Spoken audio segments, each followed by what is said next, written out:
ರಾಜ್ಯ ಸರ್ಕಾರ 2017 ಮತ್ತು 2018ರಲ್ಲಿ ಘೋಷಣೆ ಮಾಡಿದ್ದ ಕೃಷಿ ಸಾಲ ಮನ್ನಾ ಪ್ರಯೋಜನ 31,000 ರೈತರಿಗೆ ಇನ್ನೂ ದೊರೆತಿಲ್ಲ ಎಂದು ಸಹಕಾರ ಸಚಿವ ಕೆಎನ್ ರಾಜಣ್ಣ ತಿಳಿಸಿದ್ದಾರೆ. ಈವರೆಗೆ ನೀಡಬೇಕಿರುವ ಮೊತ್ತ 167.51 ಕೋಟಿ ರೂಪಾಯಿ. ಅರ್ಹತೆ ಗುರುತಿಸಲು ಬಾಕಿ ಇರುವ ರೈತರ ಬಾಬತ್ತು 64.69 ಕೋಟಿ ರೂಪಾಯಿ ಸೇರಿ ಒಟ್ಟು 232 ಕೋಟಿ ರೂಪಾಯಿ ಅನುದಾನ ಬಿಡುಗಡೆಗೆ ಕೋರುತ್ತಾ ಆರ್ಥಿಕ ಇಲಾಖೆಗೆ ಪ್ರಸ್ತಾವನೆ ಸಲ್ಲಿಸಲಾಗಿದೆ. ಎಲ್ಲರಿಗೂ ಪ್ರಯೋಜನ ಸಿಗಲಿದೆ ಎಂದು ಹೇಳಿದ್ದಾರೆ.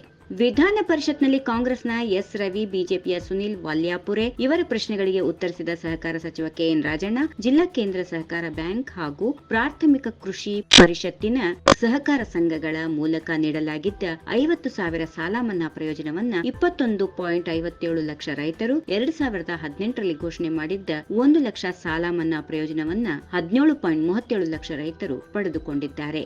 ಎರಡೂ ಸಲ ಸಾಲ ಮನ್ನಾಕ್ಕಾಗಿ ಸರ್ಕಾರ ಕ್ರಮವಾಗಿ 7,662.23 ಕೋಟಿ ಹಾಗೂ 7,987.47 ಕೋಟಿ ಬಿಡುಗಡೆ ಮಾಡಿತ್ತು ಎಂದರು. ತಾಂತ್ರಿಕ ಕಾರಣಗಳಿಂದ 31,000 ರೈತರಿಗೆ ಸೌಲಭ್ಯ ಸಿಕ್ಕಿಲ್ಲ.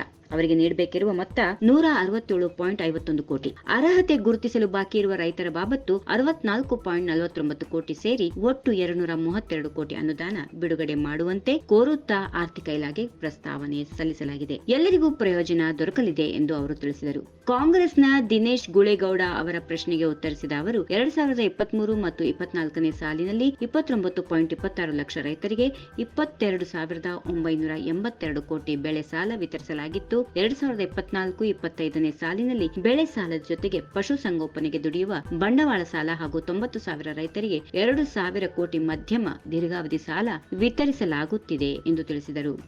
ಈ ವಿಡಿಯೋ ನಿಮಗೆ ಇಷ್ಟವಾದಲ್ಲಿ ಲೈಕ್ ಮಾಡಿ, ಶೇರ್ ಮಾಡಿ, ಸಬ್ಸ್ಕ್ರೈಬ್ ಮಾಡಿ.